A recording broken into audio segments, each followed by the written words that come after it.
ಅಂತಾರಾಷ್ಟ್ರೀಯ ಶಿಕ್ಷಕರ ದಿನಾಚರಣೆಯನ್ನು ಆಚರಿಸ್ತಾ ಬಂದೀವಿ.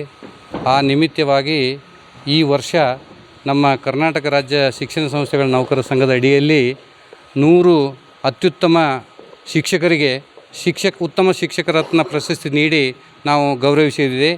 ಇಲ್ಲಿ ನ್ಯಾಯಮೂರ್ತಿ ನಿವೃತ್ತ ನ್ಯಾಯಮೂರ್ತಿ ಸಂತೋಷ್ ಹೆಗಡೆಜಿಯವರು, ಪರಮ ಪೂಜ್ಯ ಜಯಬಸವ ಸ್ವಾಮಿಗಳು ಆಗಮಿಸಿದರು. ಅವರ ಒಂದು ಘನ ಉಪಸ್ಥಿತಿಯಲ್ಲಿ 100 ಉತ್ತಮ ಶಿಕ್ಷಕರಿಗೆ ಗೌರವ ಸಮರ್ಪಣೆ ಮಾಡಿ ಸನ್ಮಾನಿಸಿದ್ದೀವಿ. ಜೊತೆಗೆ ಇವತ್ತು ಶಿಕ್ಷಕ ವೃತ್ತಿ ಜವಾಬ್ದಾರಿಯುತವಾದದ್ದು. ಮುಂದಿನ ದಿನಗಳಲ್ಲಿ ನಾವು ಮಕ್ಕಳಿಗೆ ನ್ಯಾಯ ಕೊಡುವ ನಿಟ್ಟಿನಲ್ಲಿ ನಮ್ಮ ಶಿಕ್ಷಕರು ಕಾರ್ಯನಿರ್ವಹಿಸಬೇಕು ಅಂಥೇಳಿ ಏನು ಸ್ವಾಮೀಜಿಯವರು ಕರೆ ಕೊಟ್ಟರು.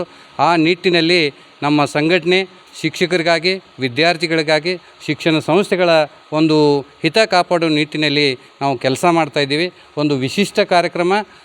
ಒಂದು ವಾರದಲ್ಲಿಯೇ ಸುಮಾರು 100 ಶಿಕ್ಷಕರನ್ನು, ಬಹುಶಃ ಶಿಕ್ಷಕರ ಒಂದು ಬಯೋಡೇಟಾ ಕಲೆಕ್ಟ್ ಮಾಡಿದರೆ 20-25 ಪೇಜಿ ಉತ್ತಮ ಸಾಧನೆ ಮಾಡಿರ್ತಕ್ಕಂಥ ಶಿಕ್ಷಕರು ಇಲ್ಲಿ ಇದ್ದರು.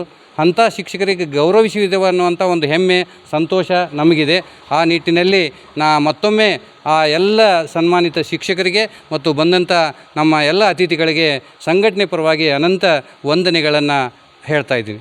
ಧನ್ಯವಾದಗಳು. ಶ್ರೀಶೈಲ್ ಗಡ್ದಿನ್ನಿ, ರಾಜ್ಯಾಧ್ಯಕ್ಷರು, ಕರ್ನಾಟಕ ರಾಜ್ಯ ಶಿಕ್ಷಣ ಸಂಸ್ಥೆಗಳ ನೌಕರ ಸಂಘ, ಬೆಂಗಳೂರು.